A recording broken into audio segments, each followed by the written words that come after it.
brilla la bola.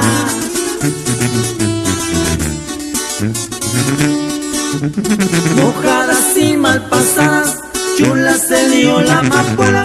Cayeron cerca los guachos, dejamos la planta sola.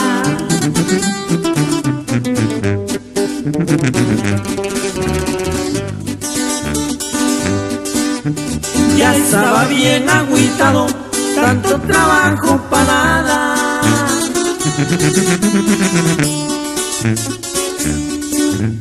Y que se me ocurrió un plan, tenía que actuar de volada.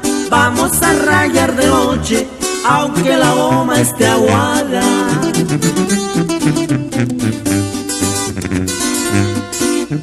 Le puse doble navaja a todos los rayadores.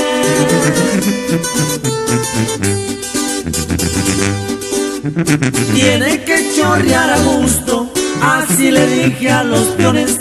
No tengan miedo, copitas, están dormidos los pelones. Para toda la raza de Jutla de Crespo, y síganle cosechando, compás.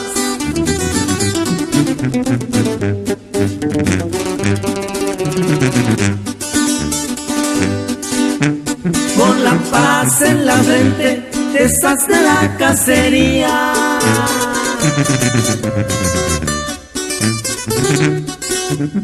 Cada uno el cuerno aterciado, quién sabe a qué hora sería.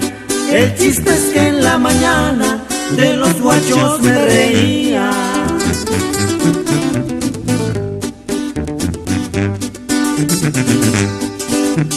En corto me fui a venderla, necesitaba el dinero.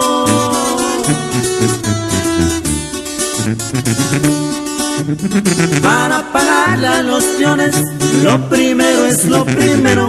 Y ya después, más con calma, fui a comprarme un carro nuevo.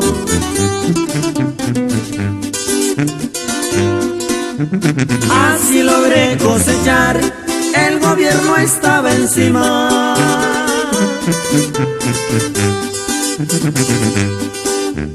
Me la tuve que rifar, poco estimando mi vida. Mientras los guachos roncaban, junté kilos de la fina.